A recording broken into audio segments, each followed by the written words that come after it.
Hi, it's Paul Maunder from Production Expert. In this video, I'll be demonstrating some creative ways which LiquidSonics Reverbs can be used in audio post. In particular, I'll be focusing on Seventh Heaven and cinematic rooms. Let's get started. In this session, I have a scene from a film. This is a nightmarish sequence. I'm just going to play a little bit of this. You will soon see hell. Your guilt will see through that. Okay, so we've got this dialogue, and I'd like it to sound a bit more surreal, a bit more hellish. On its own, it doesn't sound particularly interesting. It sounds like this. You will soon see hell. But one interesting idea is to use the audio suite version of Seventh Heaven Professional and actually render the reverb backwards. So first, let's preview the reverb. Now, whenever you preview something in Audio Suite, of course, it can't just play it backwards. So you're going to preview it forwards, find the right settings, then we'll render it in reverse. Let's take a listen. You will soon see hell. Okay, I'd like it to be a bit bigger than that. Let's try holes one. And just so we're not hearing the same piece repeatedly, I'll try the other piece of dialogue.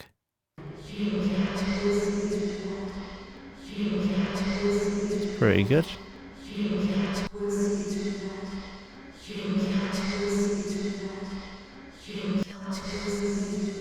Seventh Heaven is actually a very accurate simulation of the Bricasti M7 hardware reverb, which is extremely highly regarded. This is the most accurate rendition of it available, and it's superb. This one, I've tried this before, actually, and I quite like it. Large and Stage, this is in the Halls 2 category. It's got a decent reverb tail on it, but maybe I'd like to also play around with the early late setting here, so I'm going to increase that a little bit.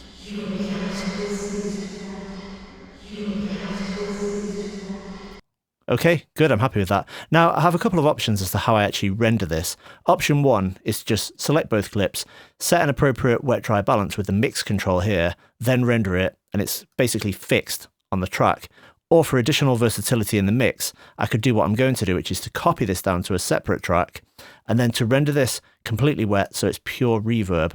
Then in essence, we can change the balance of the two in Pro Tools itself. So, select this.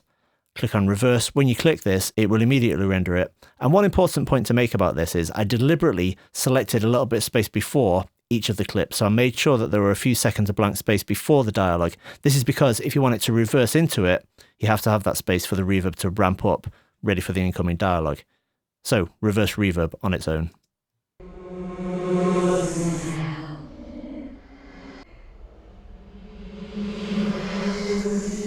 Okay, good. And reverse reverb with the original dialogue. You will soon see hell. Your guilt will see through that. Nice. Now let's see how this sits in context. You will soon see hell. Your guilt will see through that. And if we wanted to, we could push the level a little bit. I could just do a clip gain. Your guilt will see through that. Good, let's move on.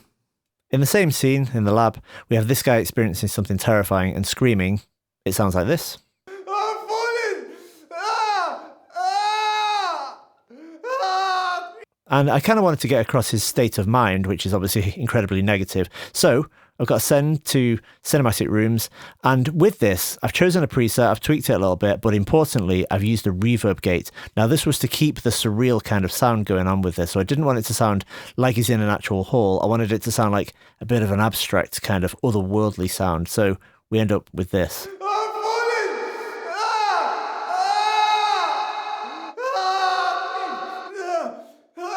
So the reverb time itself is quite long, 4.84 seconds, but it cuts off because of the gate, adding to the unease of the scene.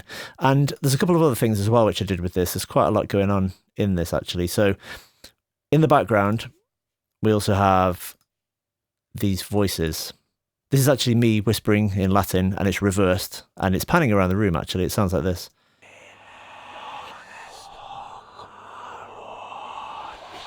Okay, so we've got to send to another instance of cinematic rooms, and I've chosen the FMP or follow main panner control with this. So here's the other instance of the plugin. And with this, I've utilized a couple of important features. One of them is the crossfeed control. Now, you may have seen my previous video on this. This feature adds to the naturalness of a reverb, especially when you've got panning sounds. And the way it does this is by reducing the level of the reverb in the speaker channels which are further away from the sound source. So when a sound is panning around, this is particularly noticeable. Coupled with that, there's also a delay. So we've got two sections with this. We have the reflections and the reverberation. So the reverb is tailing off more in those channels which are further away. What's more, it's also delayed, and the result sounds really good. Let's take a listen.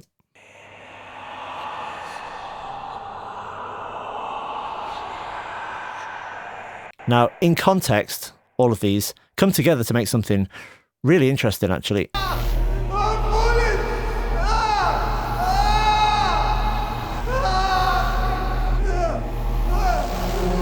Soon see hell.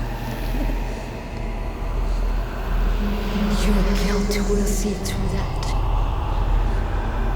I'm happy with that. You know, there's a lot you can do with LiquidSonics Reverbs, and Cinematic Rooms is my personal favourite, followed very closely by Seventh Heaven. It's really worth delving into the features, not just for conventional or realistic sounding reverbs, although they are excellent for that, but also for more abstract uses like we've just seen. I'd say take a look at them, try out the features and see what you can come up with. For more information, head over to liquidsonics.com. Thanks for watching.